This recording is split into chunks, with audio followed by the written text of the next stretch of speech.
We are absolutely back. We have got NHL regular season games starting today, and I am so fucking happy. Not even starting? Started. Started. They are on right now. If you put the TV on, you can watch real life NHL hockey that's meaningful and not the boring preseason. I'm so pumped up, Dude, Charlie. we already had our first fight. Greer versus Foligno.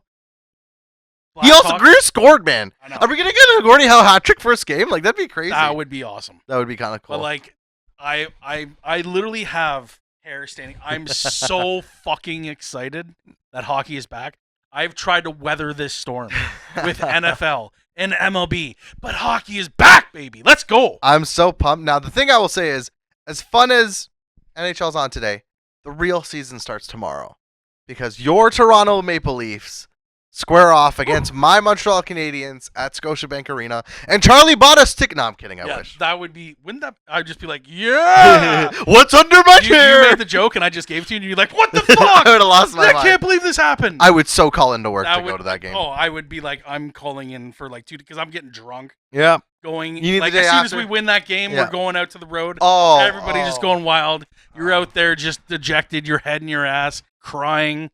It would be a great time. You're right about the drinking, but you're wrong about the reason because you wouldn't be celebrating. You'd be consoling yourself because the Habs probably win that game. Yeah, this is going to be a really fucking good matchup.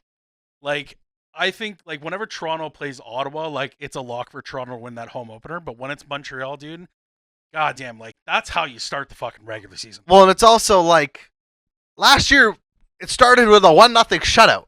And Samuel Montembeault gets the shutout, and the Leafs were expected to win that game. I think opening odds last year was like, you guys were like minus 200 favorites. Yep. This year, it's a lot closer. I think you're like in the minus 140 to minus 160 range, so it's a closer game. I'm really intrigued to see how this game goes because the big two things for me actually are the Leafs without Marner. I think they're a more, and this is speaking as a Habs fan, because we should probably clarify. I'm the Habs fan, he's the Leafs fan. Marner, yes. No, we're talking about the team without Marner. I'm not talking about Marner, but I think they're a more. I think lines 2 through 4 are better. Yes. I don't think line 1's better. So that's where I think it's going to be interesting because it's like that top line isn't going to be as good, but the rest of the lines you have to worry about a little bit. So I think that's going to be interesting. The only thing to counteract that is the fact that Matthews is feeling good. Nyzie's into his fucking next year. His development. His hockey stick curve effect with his progression is just off the fucking shit. As an owner of a Maselli rookie auto, please pump 40 goals somehow. Yeah, I don't like. What do you think Maselli's going to get for us this year? I think he's in the 25 to 30 mark, but I think it's going to take him a while to get used to playing with this team. Yes. And I think because of that, game 1, I think the first line's going to be a little iffy.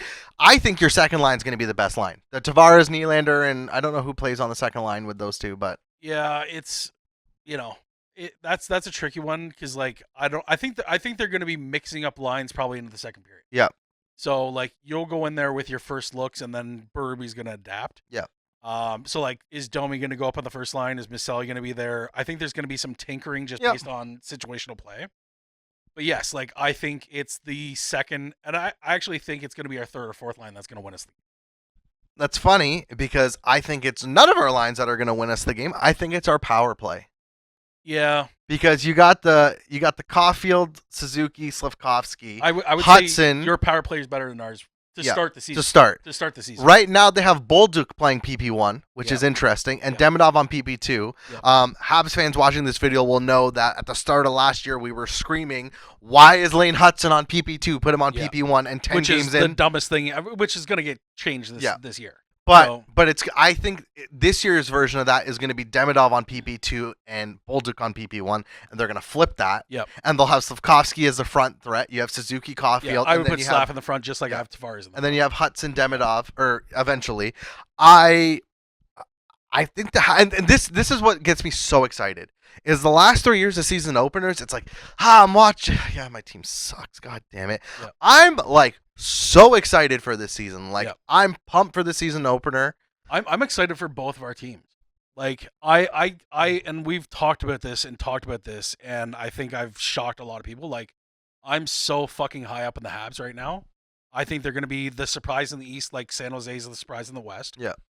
I'm really excited for both of our clubs. Mm-hmm. Like it's something that like it's hard. It's really hard to put into words. Like everybody's like everybody trashes the fucking Leafs. Everybody trashes the fucking Habs.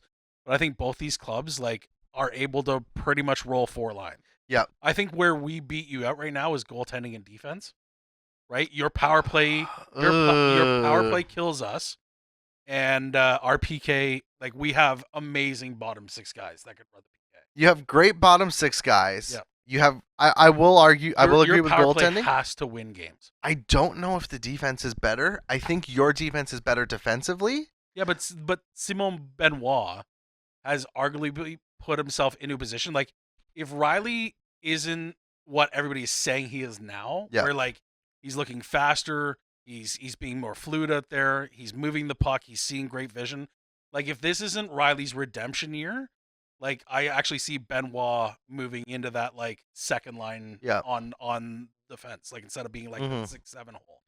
So like it's really interesting to see like I really do believe in our defense. Like yes, they can make material mistakes, but like where we overcome that is the fact that we get to roll both goaltenders, Woll and Stolarz. I know Woll isn't there, and right now Primo, which we stole from you. Yeah. Or not stole from you, but stole from you prior. Yeah. But I really believe like our goaltending is what's going to help the defense. Where right now, I don't know what Monty gives you. Yeah. But I'm really high up on Monty too. Yeah. So I'm going to ask producer Nick to clip what's going to be going forward because I don't disagree with you on the defense. I disagree with you on the defense, and I want to do this. Yes. Let's go player by player. Who's the Leafs' best defenseman? Tanev? Would you rather have Tanev or Hudson?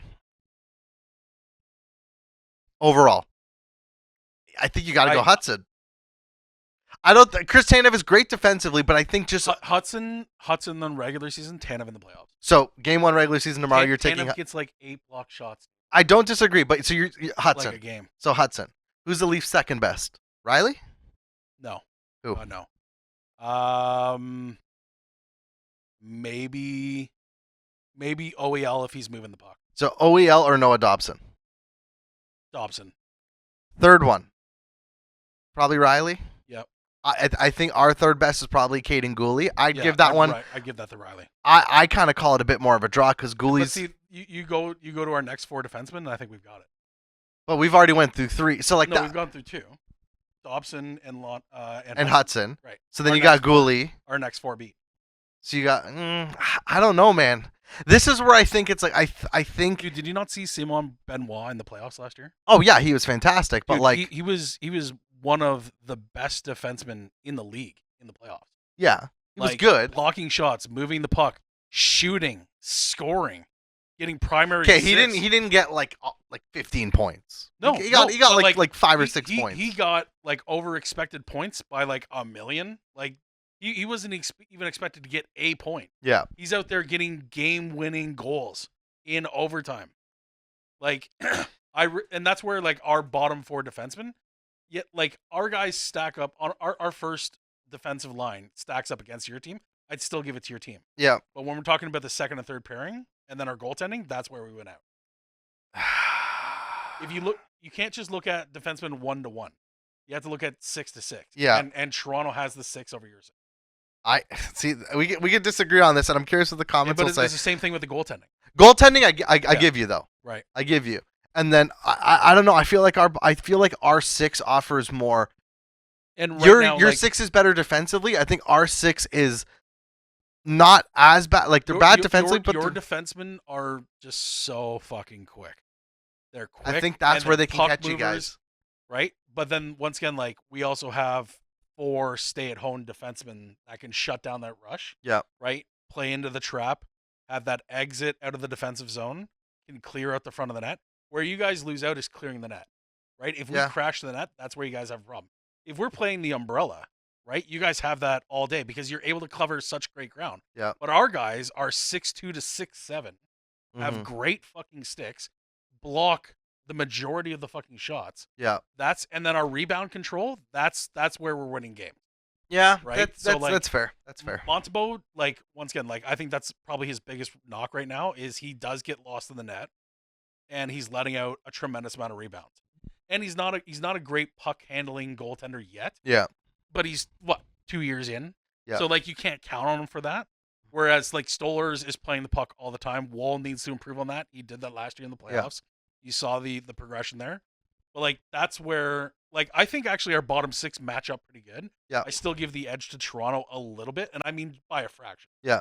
Right? But that's because like out of our bottom 6, like we have 9 guys we can roll. Yeah. Right? Like we don't even know if we're like Robertson, like he can be slotted in anywhere on the plane. Yeah. Right? So that's where it's really interesting. Same with Domi, right? Like you can just play these guys, interchange anywhere, right? So like I still give the small edge, but where our top 6 forward, like our second line, I think matches up better. Yeah. So we're taking that, and it just depends. Like, if our right wingers are clicking, or they're not clicking, that's where you guys take the advantage. Yeah, but it's your power play. If we're undisciplined, if you take 4 penalties tomorrow, you're losing the game. If we're undisciplined, you guys win the game. Yeah, I don't disagree with that. That's where I'm scared because guess what? In the preseason, started getting a little undisciplined. Yeah. So to get close to ending off, if you had one X factor for tomorrow for the Leafs, who would it be? Nice. Yeah. Dude, like great power forward guy. I'm jealous. I don't know, and this is I'm gonna get fucking just roasted for this. I haven't seen. It's so hard to say this. Oh God. I haven't seen this strong of a power forward since Lindros. I'm not saying I'm not saying he's Lindros. I'm saying in 2-3 years, can he be in that conversation? Yeah. Yes. I'm not commenting on that. He is one of the best power forwards that I've seen in a very long time. Do you think he's the best power forward in the league? I think based on if we're counting this year, and if he gets over 70 points, and like, dude, in the corners, his back checking, his hustle, he's playing on the hash boards, his play in front of the net, his ability to hit, his defensive prowess, like he's able to play on the PP, on the PK. He is someone, and he got his tutelage from John Tavares, right? Which is like one of the best workhorses ever. Yes, looking at the fucking clock. Nyes, I actually think Nyes could be a Lindros type player in under 2 years. Ladies and gentlemen, find yourself a man or woman that glazes you the same way Charlie grazes Matthew Nyes. I don't disagree with you. I personally would rather have Brady Tkachuk over him, but that's a separate debate discussion. I still think he's a great power forward. I think Montreal. I kind of want to have two answers. I think the Caulfield, Suzuki, Slafkovsky line could really be a big X factor because that line really emerged as like if they have another great year, they're probably a top 10 first line in the league. Like they're starting to butt in there. I would say top 4. You would say, oh, okay, top. I'm actually here for the Habs. Yeah. Like I think if Slav is consistent, not even good, just consistent. Yeah. That line can just punish. Yeah. Right? Like those, like the guys that have come up like from Caulfield to Suzuki under Martin St. Louis have fucking bought in. They have fucking, as much as I think like Nylander and our players have bought in under Berube. Right? And especially our bottom 6. Like we're able to roll 4 lines. I don't know if you guys comfortably can roll 4 lines. I'd say it's 3 right now. Yeah. So that's kind of like my one answer. My actual X factor though is I think is going to be Ivan Demonov. To my recollection, I think the Leafs have a preseason game against him. Maybe not. I'm not too sure. Don't quote me on that. No, but, I think Demonov played. But this is a guy who, in his first game, made Alex Newhook look like an 82 point like a fucking player. Baby giraffe out there. I have a feeling this is gonna be the Hudson effect, where it's gonna be players are gonna be like, okay, I know he does this. Oh my God, he's already gone. Yeah. I think he's gonna have that effect of people aren't ready for just how much game breaking talent this guy has. This is the guy, like the amount of space I've seen him create, whether it's on the power play, whether it's 5-on-5, is I'm like, dude, like it reminds me of like prime Malkin, where he would just like hold on to the puck and create that space, and then it would just go to the right guy at the right time and it would score. See, it's funny you say Malkin because like I actually see a little bit of Ovechkin. Yeah. Like he can set up in the dot and just rip puck. Yeah. Like, just fucking hammer it And when he interviewed with Montreal, he said he was a combination of Jack Hughes and Kirill Kaprizov, which I kind of see. So Jack Hughes has like his upper body movement. Yes. And then he's got the hands like he's Kaprizov. able to weave. Yeah. He can weave so well, dude. I think, I know the Leafs defense is great at staying at home. I think he's going to be an X factor. And then... See, I just, like, I don't think he's going to be that X factor for the year. I think he's going to be X factor for games. Yeah, I don't disagree. Right? Like, and you could say Hudson, but, like, at the end of the day, like, Caulfield has to, like, drive this fucking bus. Yeah. Right? Like, even, and I know Suzuki was just, like, so good down. I'd argue it's Suzuki who's driving the bus. But if you can get Cole Caulfield to get up to the level of Suzuki in the last 3 months of last year, yeah, dude, like, this fucking team is ridiculous. Yeah. So I guess to end it off, what do you think? Toronto's winning. What score? Let's do score prediction. 3-2 Toronto. Okay. Okay. I think it's under 5.5. Yeah. On the line. Okay. And I think now I do want to say this one thing. I actually think that the Leafs are going to channel a lot of the energy that they're seeing in the city because of the.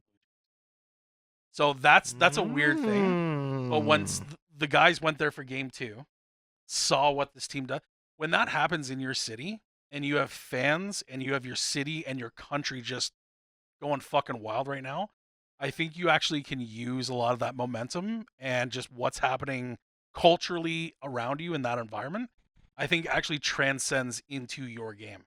And I'm really excited to see like how they're able to use that momentum and be like, we have to live up to what we're seeing around us right now. Yeah. And I think that's just like a weird little factor. And I think a lot of fans don't actually count that. And I think that's something that actually has to take into consideration. So I think just because of like what's going on in this city right now, like they're gonna come out guns a fucking blazing. Would you say that Toronto culturally chokes? Yeah, no, yeah, like yes, in the playoff. Like I think this would be if the Blue Jays were down 0-2 in this series to the Yankees, I would actually say that the Canadiens are going to win tomorrow night's game. Yeah. But I think that there are points that get to be taken here because of what's happening with the Toronto scene. And I think it's something that can elevate and actually translate on ice. That's fair. There's logic there. I'm obviously going to say I think Montreal is going to win. I think you guys are going to be undisciplined, and the Habs power play is going to go like 2 for 4 or something stupid, like 2 for 3. If your power play does not, if we're undisciplined and your power play clicks, we've lost. Yeah. The only reason you guys are going to win is because of the power play. Now, what I'm going to say is I'm going to go a little opposite of your theory, and I'm going to go because the Jays are doing so well, it's not as stressful if the Leafs lose. Because, the Jays are doing good. There's not that much pressure on us. Yeah, hockey's a bigger sport. Yeah, the Leafs are the more popular team. That's such backwards way thinking. But the Jays are doing good. We don't have to worry about it. Just like the Raptors went on that huge run. The Raptors went on that huge run in like 2019. Dude, we're talking 6 years ago. Oh yeah, I know. But we're talking about the current mood and atmosphere today. Yeah, and they're gonna be like, hey, there's not that much pressure on us. Most of the people are watching the other Jays game. So you know what? I'm gonna go 4-2 Montreal. 4-2 Montreal? Yeah. So you think it's gonna be over 5.5? I think it's gonna be over 5.5. So we'll see how it goes. We'll see who's right. We'll talk about this afterwards once the game's done. But let's just hope for an exciting game. Who do you have game winner? Nick Suzuki. I'm gonna take Nylander. All right, fair enough. I like that pick too. Are we gonna have? Oh, by the way, so whoever, if you win, I'm willing to put up a Habs jersey for the month of October. Okay. So what do I get if I win? I don't know, because you already have a Leafs jersey up there. You gotta make this interesting. Oh, this is a good question. I don't know. I don't want to wear a Leafs jersey because I'd only do that if you were wearing if you'd wear a Habs jersey if it was reversed. I don't think you have one that's large enough to fit my slender body. I don't think I do. Yeah, we got to put a little skin in this game. Let's do this. If the Habs win, you put the jersey up for a month. Yep. If the Leafs win, I'll spend 3 minutes live on our next recording glazing the Leafs. I'll talk about how good they are. Genuinely complimenting. Wearing a Leafs hat. No. Yeah, you have to. Yes. No. Dude, all right, then you have to wear a Habs hat. Deal. Done. All right. There we have it. Tune in next time to see one of us wearing the other team's hat and being grumpy about it. Go Leafs, go.